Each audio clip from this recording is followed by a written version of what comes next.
Di majelisnya Habib Alim Alamah Al-Habib Jindan bin Salim, Gus Baha bungkam kaum yang sok bela agama yang merasa kunci surga dipegang oleh mereka. Jadi saya ingin semua itu senang, bifadlillah, birahmati, yang rileks, yang makanya ini latihan ya, latihan terus. Saya ulang lagi latihan terus supaya Islam itu ada di semua sisi hidup kita. Agama ini tak perlu ditolong. Ngapain kita tolong-tolong agama ini? Seolah-olah dia tak mampu menolong. Al-Aziz, Al-Jabbar. Biarkan agama ini pijak-pijak orang. Yang penting kita tenang. Ustaz setan itu. Maka ketika melihat penista agama, udahlah doain aja. Lalu antum diam-diam aja. Antum malas. Antum takut, pengecut. Misalnya gini, misalnya Islam zaman akhir kan katanya tantangannya banyak. Coba kalau baca ayat wa ya'bawu illa yutimma nurah wa huwa mutimmu nurih. Agama ini milik Allah, diurus oleh Allah Ta'ala. Perkataan seperti tadi adalah argumentasi orang yang ceroboh, lalai, pengecut dan sebagainya. Bahkan itu merupakan kekacauan yang lalai dan sama sekali tidak memiliki dalil ataupun syubhat dalil. Bukan Allah lemah, bukan Allah tak sanggup menolong agama ini. Kita menolong diri kita dengan menolong agama Allah. Islam ke Indonesia itu nggak ditunggoni Nabi. Nabi sudah intaqala ila rafiqil a'la. Kadang di kampung-kampung di Islam nomodin. Ya jalan karena ini agama Allah. Kita ditinggal-tinggal orang yang lebih baik ketimbang kita. Islam kita tunggui. Ya jalan, memang ini agama Allah yang ngurus Allah. Kamu tidak usah khawatir.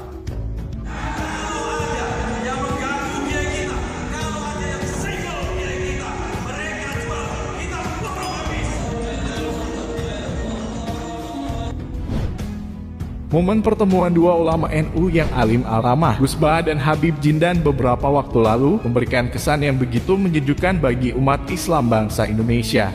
Para ulama di Jamiah Nahdlatul Ulama memang terkenal di dunia akan kealiman serta keindahan akhlak dan pemahamannya tentang ilmu agama. Bukan dalam hal itu saja, bahkan penyampaiannya untuk memahamkan umat Islam dalam beragama pun, ulama-ulama NU selalu menyampaikan ajaran yang menyejukkan, sehingga umat Islam yang mengikutinya pun hanyut dalam kedamaian, serta bisa merasakan keindahan ajaran Islam di setiap lini kehidupan. Kunjungan Gus Baha ke pesantren Habib Jindan beberapa waktu lalu, yang diisi dengan acara ngaji bareng antara Habib Jindan bersama Gus Baha itu pun menunjukkan bagaimana suasana begitu riang gembira dalam membahas masalah keislaman yang begitu santai dan penuh logika.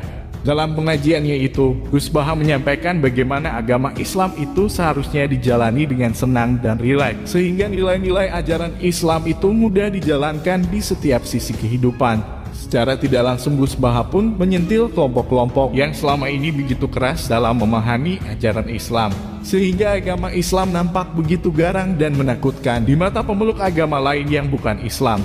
Gus Baha secara khusus menyentil kelompok-kelompok yang selama ini selalu sok menjadi pembela agama, seolah-olah Allah tidak mampu menjaga agamanya tanpa bantuan mereka. Gus Baha pun mengisahkan sebuah kisah yang menjadi contoh bagaimana manusia tidak perlu sok menjadi pembela agama Allah, yaitu kisah ketika Abdul Muthalib datuk Rasulullah menghadapi pasukan Abroha yang akan menghancurkan Ka'bah. Di saat Ka'bah akan dihancurkan, Abdul Muthalib justru sama sekali tidak berusaha menghalangi niat pasukan Abroha tersebut, dan malah menyuruh Abroha mengembalikan unta-unta miliknya yang telah dirampas oleh pasukan Abroha tersebut. Patutkah Islam dibela? Oh, Islam tak usah bela. Islam itu kan Allah punya. Apa kita bela-bela? Orang nak ejek olok-olok Islam, biar aja. Itu apa kita bela?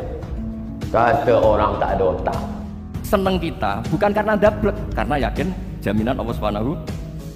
Seperti senangnya Sayyid Abdul Muttalib ketika Ka'bah mau dirubuhkan Abraha, ada penyerangan Abraha. Ini yang Mbah Mun sering ceritain. Wah, itu semuanya kalah. Terus takut, man sayyidu hadhihi wadi. Siapa tuan di sini? Abdul Muthalib. Apa keinginan kamu? Saya tidak ingin perang, saya hanya ingin merobohkan Ka'bah. Ternyata Sayyid Abdul Muthalib jawab apa? Unta saya yang 100 lo kembalikan dulu, tidak usah cerita Ka'bah. Kagetnya bukan main Abraha. Kamu ini pemimpin yang nggak benar. Ka'bah itu dinu kawadinu abaik, itu kan agama kamu. Mau saya robohkan, kamu malah bicara unta. Tapi jawabnya Abdul Muthalib itu unik. Inna lihadal bait rabban hamalu. Unta itu milik saya, kembalikan dulu. Kalau Ka'bah itu milik Allah, nanti diurus yang punya. Jika sekelas Abdul Muthalib yang merupakan datuk Rasulullah saja, yang pada masa itu sebagai penjaga rumah Allah tidak sok menjadi pembela agama, apalah artinya Bani Kadrun yang cuma kaum perusak, malah sok menjadi yang terdepan membela agama. Lagi pula bela agama yang mereka lakukan selama ini jelas merupakan sebuah kepalsuan belaka. Yang mereka tuduh sebagai penista agama hanyalah orang-orang di luar kelompok mereka saja. Sementara jika ada orang dari kelompok mereka yang jelas menista agama, mereka semua pada mingkem 1000 bahasa. Itulah kemunafikan besar yang dipamerkan oleh kaum perusak Bani Qadrun. Mengklaim kelompoknya sebagai kelompok terdepan pembela Islam dan pembela Nabi. Namun yang diserang hanyalah tokoh dari kelompok yang berseberangan dengan mereka saja. Sedangkan ketika ada orang yang sealiran dengan mereka, yang jelas-jelas telah menghina Nabi dan Al-Quran sekaligus, mereka diam 1000 bahasa sehingga kasusnya pun menguap begitu saja dan tidak sebesar kasus serupa yang dilakukan oleh kelompok di luar mereka. Ngakunya ahli tasawuf, kalau ceramah di mana-mana kayak benar sendiri gayanya, saudara. Diundang kayak nyala, astagfirullahaladzim, ngomong Nabi itu masih kecilnya rembes gitu. Jadi ini pelajaran carane Gusti Allah delikno Nabi dadekke menungso biasa. Coba nek cilikane terus kaya ponari, wah mesti konangan, pateni mesti. Makanya saya ingatkan, siapapun, mau habib, mau ulama, mau kiai, mau profesor, mau doktor, kalau udah coba-coba merendahkan Nabi, mengeluarkan kata-kata yang gak pantas untuk Nabi, maka munafik, jangan diikutin, saudara. Saleh untuk Khadijah, saleh untuk Ruqayyah, saleh untuk Fatimah, tapi tidak untuk rahmatan lil alamin, karena dia saleh untuk keluarga, istri dan anak. Kepada seluruh pecinta Abdul Somad, khususnya yang tergabung dalam akun pecinta Abdul Somad, ikuti terus ulama-ulama istiqomah seperti beliau. Turun wahyu kepadanya 13 tahun lamanya. Dapatkah dia wujudkan rahmatan lil alamin? Tidak, karena dia terdekat. Ulama Rabbaniin, ulama-ulama Ahlu Sunnah wal Jamaah, insya Allah bisa menuntun umat kepada ridha Allah dan Rasulnya. Jangan lepaskan. Kapan rahmatan lil alamin itu baru dapat diwujudkan? Bukan dengan kenabian, bukan dengan Al-Quran di tangan, tapi setelah tegaknya khilafatul nubuwwah. Seperti itu. Kalau udah coba-coba merendahkan Nabi, mengeluarkan kata-kata yang gak pantas untuk Nabi, maka munafik, jangan diikutin, saudara.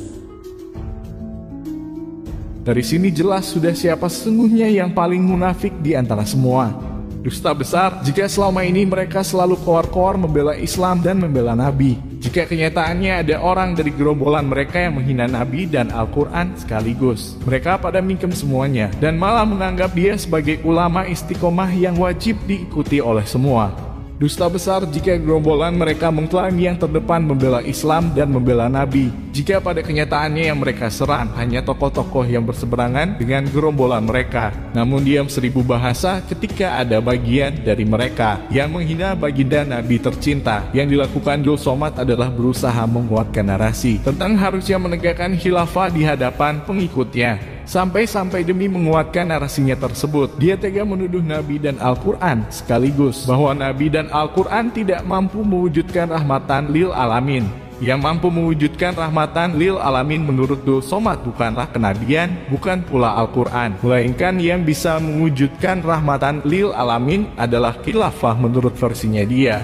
Demi ambisinya tersebut, Abdul Somad tega menuduh Nabi Muhammad dan Al-Quran tidak bisa mewujudkan rahmatan lil alamin. Ini jelas merupakan penghinaan luar biasa Abdul Somad kepada baginda Nabi tercinta, karena dalam Al-Quran pun jelas dikatakan bahwa Allah tidak mengutus Nabi Muhammad kecuali untuk menebarkan rahmat bagi seluruh alam. Wa ma arsalnaka ila rahmatan lil alamin. Dan jika Abdul Somad mengatakan Nabi Muhammad dan Al-Quran tidak mampu mewujudkan rahmatan lil alamin, berarti Abdul Somad jelas telah menuduh Nabi Muhammad telah gagal mengemban tugas utamanya dari Allah sebagai Nabi dan Rasul di muka bumi. Maka sesungguhnya di antara Gus Muwafiq dan Suta Abdul Somad, siapa sejatinya yang sungguh-sungguh menghina Nabi Muhammad? Jika Gus Muwafiq hanya terpeleset lidah saja sudah dilabeli penghina Nabi oleh kaum perusak Bani Qadrun, maka apa label yang pantas untuk Abdul Somad, Ustadz pujaan Bani Qadrun yang telah menistakan Nabi Muhammad dengan menuduh Nabi Muhammad telah gagal mengemban tugas dari Allah untuk menebarkan rahmat bagi seluruh alam?